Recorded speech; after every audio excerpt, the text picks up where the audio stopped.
Hi, good afternoon, everyone. Laveen just mentioned about the lunch.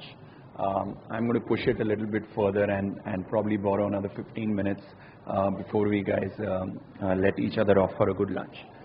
So basically, I'm going to tell you a little story out here that last week, it so happened that Subbo, who's been driving IAMAI, over the last decade, he called me up and he said that, hey, Deepak, we are doing this event in Bangalore. Why don't you come and talk something?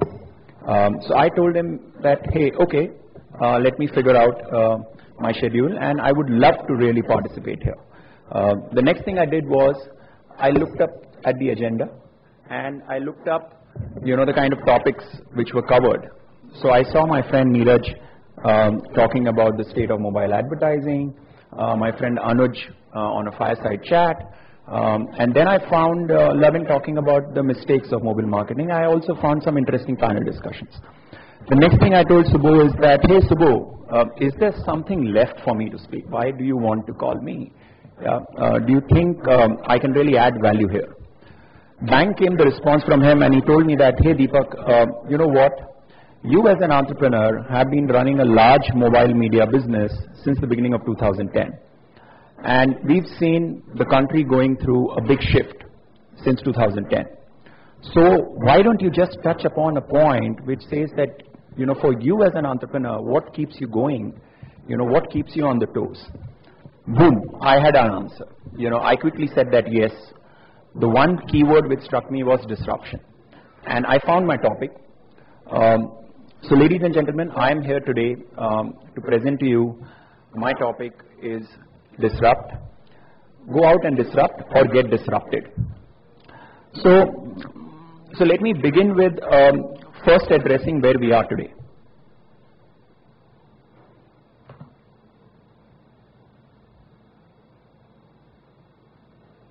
Some numbers, I know most of you guys have seen these numbers in the first half, but just to remind yourself that total addicts in the country is about $7 billion. When you look at TV ad spends, they roughly take over about 40-45% of the total addicts. They reach out to over about 600 million users. When you look at mobile ad spends, 200 million, that's it. Reach about 300 million users in terms of internet users. Yes, a part of it could be smartphone users, some are not on smartphone, but I would not spend too much time on that right now. Now, when you look at the next 4 or 5 years, okay, and if you look at the recent trends, the country has been roughly adding anywhere between 60 to 80 million users on mobile internet every year, and we see that pattern continuing. So what does it mean to us? Basically, it means is at some point, either it is by 2020, either it is by 2018, we will reach a tipping point where the reach of mobile will be larger than the reach of television. Now that obviously means a big development in an ecosystem like ours, where for the longest period of time, we've been looking at television as the primary platform which has the maximum reach. If you look at other countries, if you look at markets like, China, they have already, the spend in China for mobile advertising has already surpassed the spend of television. I was reading some report and I found that when you look at US is also at a point where in the next 12 to 18 months, mobile ad spend is going to surpass television ad spend. So, it leaves a speculation in the room that when will that happen in India? Will that happen at the same time when the mobile reach surpasses, or will it get deferred by another 2-3 years? I would like to, being an entrepreneur, I'm always optimistic, and I always love the thought of preponing things. I always get excited by change. My estimation is that there are many we've not even visualized, or we've not even seen companies, we've not even seen some emerging technologies. We know what is present today, and we try to form an opinion how the future could look. Now, if I were to look at what is known today and what is unknown, if I add X plus Y, I feel that we will be at a point by 2020 where if we do a great, if the ecosystem really does a great job, if it mobilizes really well, we could be at a point where you would be bare minimum, mobile advertising would be bare minimum about 50% of television advertising, bare minimum. And I'll tell you, like I was telling my team that I'm going to say that, I prefer saying that we should be closer or to probably 3/4 of that, but this is a little measured comment out here. So we will be at that point. So as we get to that point, what are we speaking about? Okay, we are talking about variety of disruptions along the way. So when we look at disruptions, okay, you know, what does that mean? Whilst the market is going to grow, I just spoke about the numbers, I spoke about my optimism about the market. What does it mean? Will people, you know, so today we are all excited in this room about this opportunity. But I have my doubt. I have my doubt that will existing people in this room will be around to seize this opportunity or not? Or will there be new people in the ecosystem? It is going to get tested. So that's where, you know, the disruption would happen, because I'm very sure that not everybody in the room will be able to go out and disrupt the ecosystem. There definitely will be people who will get disrupted. So that's, you know, that's how I see the ecosystem. So if I look at, you know, key stakeholders in the ecosystems, whether they are marketers, whether they are advertisers, whether they are ad tech companies like us, or whether they are publishers, I think that point of saying that each one of us need to be having a point of view saying that, hey, either I need to disrupt or either I need to accept disruption. Yeah. As we think about disruption, so there are, when I kind of pondered a bit over disruption as a point, there were 3-4 broad dynamics which kind of like really hit me. And the first one was the consumer itself. So first of all, you know, when we look at today, we are talking about what? We are talking, there are people in the room who say, you know, digital native. There are people who are talking about millennials, you know, there are all kinds of conversation about the consumer. So I was trying to get my head around and saying that, hey, you know what, for the last decade, we've been looking at people who have embraced technology. But when I look at my daughter or when I look at her friends, you know, I don't get that signal. I am beginning to form an opinion that, you know, this generation which is starting with mobile devices is a puzzle. We don't know. Yeah, there are some indicators which they are giving you, which are very different from the previous consumer. So, you know, I mentioned about millennials. Clearly, you know, they are the people who have embraced technology. Now, we need to figure out who, you know, how do we define millennials as? So we put together this slide and I actually borrowed some of these points from an article in New York Times, and I said that, hey, you know what, this is what a millennial looks like. Yeah. So we're talking about, you know, people who are born between 1980 and 1995. We're talking about them as technology embracers. You're talking about, when it comes to social media, you know, Facebook and Twitter are their preferred channels. If you look at web, for them YouTube is what they've seen. If you look at their first gadget, a large part of them, I would say iPod. When you look at music, pop was their favorite music. And if you look at their first shopping experience, you would attribute that to malls. So I am here today talking about the next generation, you know, popularly called as Generation Z. How do they look like? Okay, these are people who can simultaneously create a document, edit a post, a photo on Instagram, and talk on the phone, and all together, all that multitasking, they can do that seamlessly. Okay, they take to information instantly. The way they absorb information is amazing. Many times I get challenged when I look at my daughter and I say that, you know, the speed at which she takes to information at times puts me to shame. Yeah.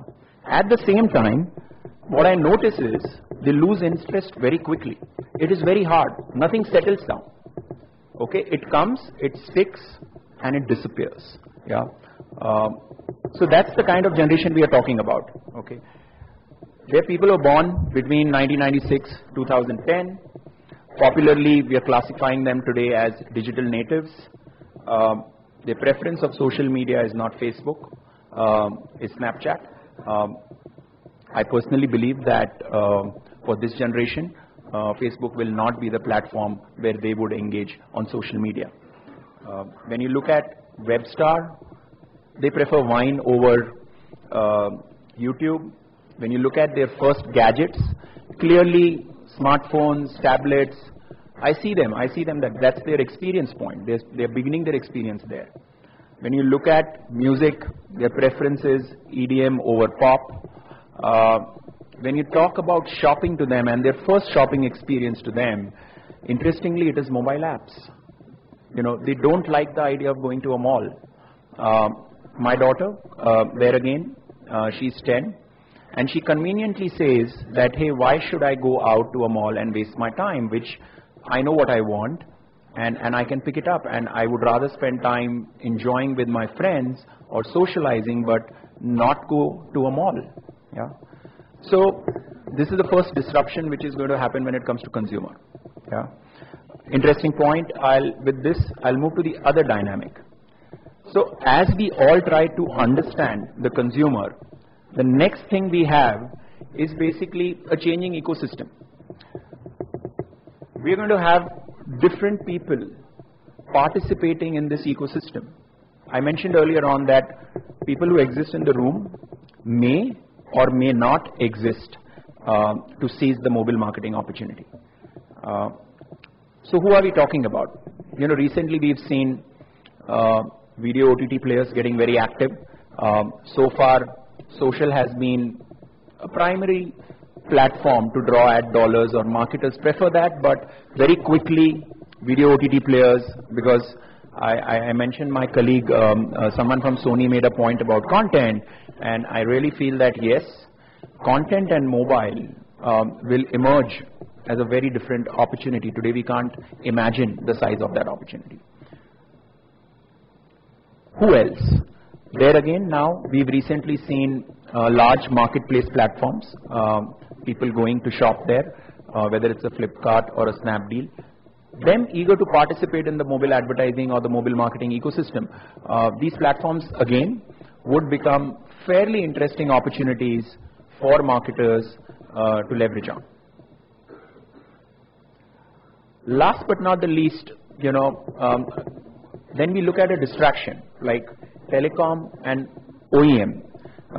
When I decided to put these two categories on this slide, I asked myself that, so we all understand, in various conversations it has come up that telcos have phenomenal rich data, and most people in the ecosystem, when they look at it, you know, people like us, people at advertiser, you know, all of them believe that a carrier can contribute to this ecosystem, yeah, because of the richness of the data they have. Having said that, it is unproven and there is still a lot of discovery. So I would say that, you know, how telcos will play, that puzzle is yet to shape up. Can they be a dominant force in this ecosystem? The answer right now appears yes and no. They will probably have to find a way out to seize or become a key player in this opportunity.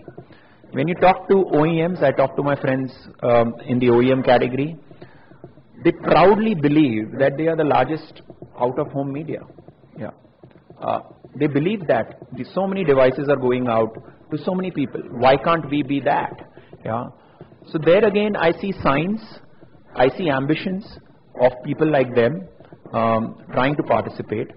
And here I just want to make a point here that every time a new segment comes into the market, it definitely changes the status quo. It is going to disrupt. It is going to create newer opportunities, going to create newer challenges. it is going to it is not just it's going to expand the market, it will definitely push out some of the guys from the market as well. So that's an evolution. So that's, the second point around newer players. And here, this by no way is a comprehensive set of players. I personally think there are more unknown guys thinking about this, which we'll soon discover. What is next? So we spoke about consumer, we spoke about new players in the ecosystem. Now, something which is very close to the media ecosystem and fairly transactional in nature. What is happening? Basically, we will get forced to embrace automation in the media buying process. Okay. Practically, we're seeing as consumers or as enterprises, everyone prefers automation. If you apply that across industries, there has been a really fast adoption of that. In my view, the media industry likes to talk about new technology, resists to adopt new technology the pace at which they should. Yeah. So there is some pull and pressure there. I personally believe that, automation or programmatic, as it is popularly known, is where it has to go very quickly. The reason why it does not land where it should be is purely because there is existing pull and pressure in the ecosystem. Okay, maybe some publishers think that that's not the way, it puts them at a disadvantage. Maybe the marketers think that, hey, you know what, I'm used to buying, fixed spots, fixed buys. Here there is unpredictable delivery. I have to sign off a budget. So there are some pulls and pressures there. It is going to push companies to be more transparent. It will expose efficiency. So I think because of all these factors, there is a slow progress towards this approach. But it is a given fact that if you don't accept it, the new companies will come out and just push the ecosystem fast and make this happen very quickly. Now, when you look at, automation happening there, what are the other factors which can come and disrupt? So when I was thinking about that, I said, hey, in context to this event, in context to this marketing act, I looked at it and said, what else is relevant out there? And I figured out that consumers would adopt some new technologies very quickly. And what are those? What came to my mind was the first one we're talking about is IoT. Okay, where what it means is, now if I look at IoT, the way I define IoT means to a consumer is more smarter devices. That's it. Okay, I have as a consumer today embraced mobile as a smart device. I really like a smart device like that. It's a matter of time for me as a consumer to start embracing other smarter devices. There are many experiments happening in that category, and I'm sure consumers will sooner or later take to their preferred wearables or other smarter devices. That's one. We're talking about beacons. Someone mentioned, earlier during the day was that it's at a fairly early stage. I completely agree with that gentleman there. And so what would beacons end up doing to this ecosystem? Clearly, one area, if I would just say, they would redefine hyperlocal. So the way the hyperlocal activity would happen for our marketers, beacons would play some part there. The way I see it, it is at a point right now where whilst 2015 was more about selling, but the critical distribution of beacons has not happened. It would possibly happen sometimes towards the last quarter of 16 or will reach a tipping point sometime towards the end of 16 or maybe early 17. Then, the favorite topic, data. Obviously, as we are seeing consumers taking to mobile apps, there is plenty of data. A lot of appification happening. Me as a consumer, I have an app for fitness, I have an app for shopping, I have an app for transport. My kids go to school, they have a different app, the school has a different app.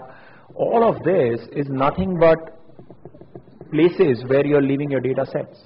So there is a lot of smart data. So in the earlier world, in the earlier digital world where Google, because that was the place you were spending time. So someone made a point that yes, today Google and Facebook have most amount of data. The good news is they would not be there. Okay, there are other players going to be having that data.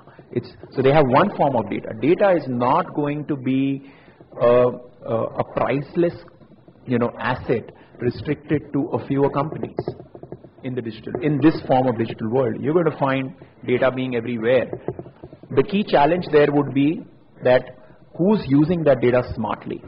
Okay, I think that's where the learning curve is there. In my view, data is going to be plenty. So people who have invested, so whether marketers would sit with plenty of data, ad tech companies would sit with plenty of data, consumer companies would sit with plenty of data. You're going to find plenty of that. But unless and until those companies put in a practice of meaningful data science, make sense of that, experiment with that, fail with it, they will never be able to exploit it.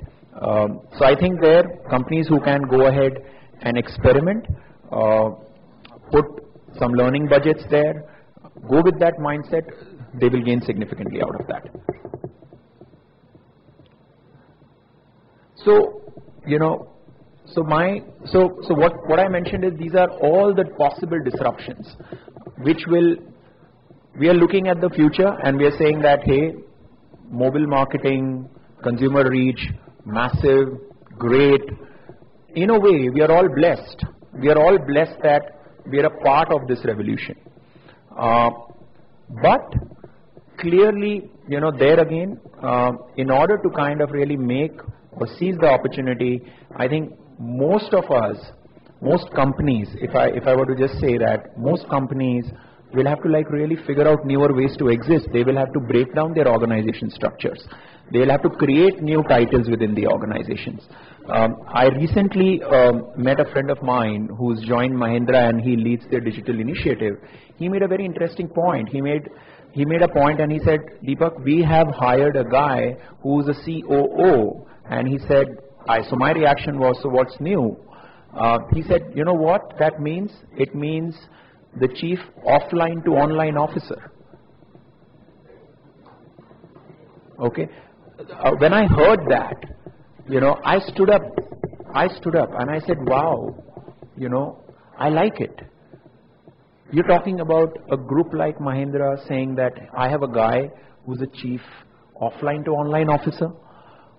Fantastic. Okay. So that is a signal in my view. Okay. There is going to be existing structures in which people manage their teams should be collapsed. You have to find new ways to do it. If you want to be agile enough. Okay. So if you want to be the disruptor, you will have to be agile. And if you decide to be agile, you have to dismantle existing structures. So my final thoughts, okay, my final point here is that we are all living in an era of disintermediation, clearly, okay. So basically businesses or any company, whether it's a media business or anyone, I personally believe that they have to, their teams, the leaders of their teams, the people in their team, unless and until they chant and live 3 words, they're not going to be around. Those 3 words for me mean, can they out-imagine constantly? Can they out-execute every day, day after day? And finally, can they out-innovate? So if they do that, then possibly they would move from being a company which survives to a company which thrives and seizes the disruption in the ecosystem and really becomes a large business by 2020. So with that, my friends, I would like to conclude and thank you very much for listening to me. Subho, thank you very much for letting me choose whatever topic I had to speak. And I hope you guys enjoy your lunch. And before I sign off, Wish you all happy holidays. Thank you.